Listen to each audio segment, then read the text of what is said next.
Assalamualaikum warahmatullahi wabarakatuh. Perkenalkan, nama saya Fadli Rahman. Saya mahasiswa Universitas Palangkaraya, program studi Pendidikan Guru Sekolah Dasar dengan NIM 1930102121011 angkatan 2019 semester 4 Rombel A. Di sini saya akan menjelaskan tentang buku Matematika SD yang saya buat, yaitu tentang permainan matematika untuk SD. Baiklah, masuki materi yang pertama, yaitu tentang permainan matematika. Permainan matematika. Permainan matematika terdiri dari dua kata, yaitu permainan dan matematika. Permainan merupakan aktivitas yang masih melekat pada karakter siswa SD. Menurut Kim Praswil, mengatakan bahwa definisi permainan adalah usaha olah diri yang sangat bermanfaat bagi peningkatan dan pengembangan motivasi, kinerja, dan prestasi dalam melaksanakan tugas dan kepentingan organisasi dengan lebih baik. Konsep bermain sambil belajar mempunyai banyak manfaat, diantaranya mampu meningkatkan aktivitas siswa dalam belajar dan memotivasi siswa untuk menggali pengetahuannya sendiri. Dewantara menuliskan bahwa permainan anak itulah pendidikan, dan permainan anak dimasukkan ke sekolah sebagai kultur. Hal-hal baru dimungkinkan muncul ketika permainan dijalankan, sehingga siswa mampu mengalami pembelajaran yang bermakna dan bersifat jangka panjang dalam ingatan. Matematika merupakan pelajaran yang telah diberikan sejak kecil, biasa di jenjang sekolah dasar, dan selalu ditemui dalam kehidupan sehari-hari. Beberapa hari yang dipelajari dalam operasi dalam dasar matematika antara lain perkalian, penambahan, pengurangan, dan pembagian. Pemahaman dan penguasaan operasi dasar matematika tidak sulit dipelajari, tetapi tetap diperlukan suatu latihan khusus agar bisa melakukan perhitungan secara cepat dan benar. Yang kedua yaitu jenis permainan. Di sini jenis permainan terdiri dari dua, yaitu permainan tradisional dan permainan modern. Permainan tradisional berasal dari kata permainan dan tradisional. Permainan berarti suatu atau barang yang dipakai untuk bermain, sedangkan tradisional yaitu perilaku, cara berpikir, dan berbuat sesuatu yang selalu berpedoman pada norma dan adat istiadat yang ada secara turun-temurun. Permainan tradisional mempunyai nilai yang besar untuk generasi penerus bangsa dalam rangka berkreasi, berimajinasi, dan media untuk hidup bermasyarakat. Permainan tradisional mempunyai banyak jenis yang tergantung pada masing-masing daerah. Contoh permainan tradisional yang diintegrasikan dalam pembelajaran matematika antara lain dakon, congklak, engklek, kelereng, dan gunungan. Yang kedua, permainan modern. Era globalisasi saat ini menjadikan teknologi informasi dan komunikasi berkembang sangat pesat. Perkembangan permainan di dunia semakin pesat, termasuk di Indonesia. Permainan memegang fungsi yang cukup penting sebagai sarana hiburan atau juga pendidikan bagi orang tua, muda, pria, maupun wanita, apalagi anak-anak. Permainan yang populer saat ini adalah permainan berbasis digital. Sejalan dengan ini, industri dan bisnis yang menopang pengembangan permainan juga sudah banyak bermunculan. Selain fungsi hiburan, game juga sering diciptakan untuk fungsi edukasi atau pembelajaran. Pembelajaran dalam bentuk game biasanya meliputi pembelajaran anak usia dini, seperti belajar membaca dan berhitung. Terbukti bahwa belajar berhitung dengan menggunakan media game lebih menarik minat anak dibanding menggunakan media klasik yang menggunakan kertas dan alat tulis. Berhitung merupakan belajar dasar dalam matematika. Yang selanjutnya yaitu yang C, pengaruh permainan terhadap minat siswa. Mata pelajaran matematika merupakan mata pelajaran dasar yang sangat penting untuk dipelajari, karena dalam kehidupan sehari-hari kita tidak dapat mengelak dari aplikasi matematika. Adapun pelajaran lainnya yang terkandung dalam matematika yaitu pengembangan kesadaran tentang nilai-nilai esensialnya. Kompetensi yang diharapkan adalah kemampuan berpikir logis, analisis, sistematis, kritis, dan kreatif, serta kemampuan yang bersosial. Namun, keberhasilan siswa dalam belajar dapat dipengaruhi dari dalam individu maupun luar individu. Banyak faktor yang menyebabkan mengapa hasil belajar siswa belum memuaskan.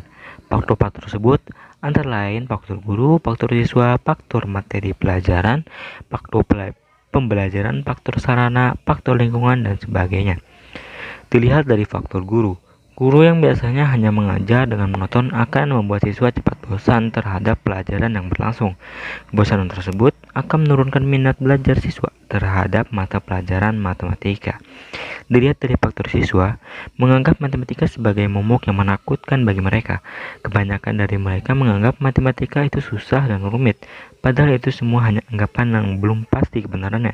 Dan itu bisa menjadi salah satu faktor menurunnya minat belajar siswa terhadap mata pelajaran matematika. Untuk mengetahui minat atau tidaknya seorang dalam belajar, sudah tentu memerlukan ukuran. Dengan mengukur minat belajar, maka seseorang akan dapat diketahui tentang tingkat minatnya terhadap suatu materi. Minat terhadap proses pembelajaran tersebut disebut minat belajar. Minat siswa terhadap suatu materi yang diajarkan sangat tergantung terhadap pembawaan atau penyampaian materi yang dilakukan oleh guru. Guru memegang peran penting untuk dapat meningkatkan minat belajar siswa. Kebanyakan siswa merasa malas ataupun bosan bahkan mengantuk saat jam pelajaran tersebut saat masuk ke ruang siang hari. Adapun salah satu organ tubuh yang bekerja terberat pada siang hari adalah jantung, sehingga biasanya apapun pekerjaan yang dirancang menjadi ringan. Salah satunya pada orang melakukan aktivitas perkantoran atau sekolahan yang dirancang untuk beristirahat pada waktu siang hari. Di sini dapat kita simpulkan bahwa ada hubungannya antara permainan matematika dengan minat belajar siswa. Siswa lebih menyukai jika pembelajaran diselipkan dengan permainan matematika. Selanjutnya, permainan matematika berpengaruh untuk meningkatkan minat belajar. Materi selanjutnya yaitu tentang implementasi sistem permainan. Yang pertama, implementasi sistem permainan tradisional.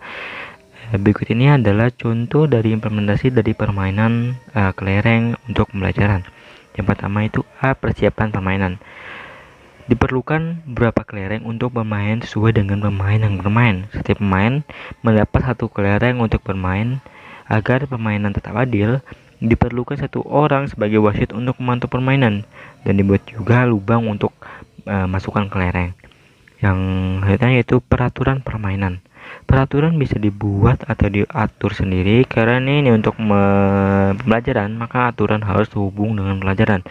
Banyak dari pelajaran matematika yang bisa dibuat sebagai aturan, contohnya seperti kelereng, pemain tidak boleh 5 jari berdekatan dari pemain lain. Pemain boleh mengenai pemain lain dengan jarak 10 jari. Pemain bisa melempar ketika betul menjawab soal yang telah dibuat. Yang C itu saat permainan dimulai.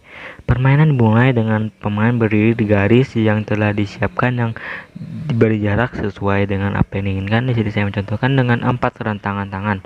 Jadi siswa bisa merentangkan tangannya untuk mengukur jarak dari mereka agar bisa melempar. Sebelum itu dipilih siapa pemain yang akan melempar kelereng pertama, karena ini untuk pelajaran, maka kita akan memberikan soal untuk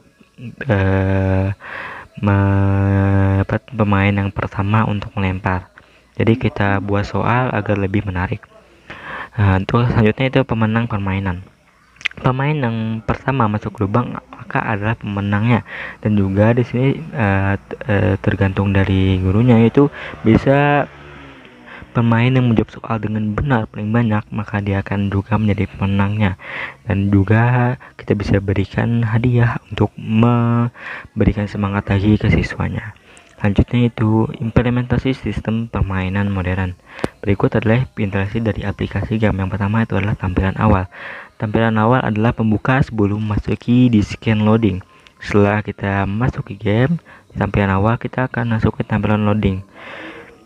Setelah itu, setelah selesai tampilan loading, maka tampilan tersebut akan jadi menu utama. Menu utama seperti pada gambar memiliki 2 tombol, yakni tombol cara bermain dan tombol mulai perjalanan.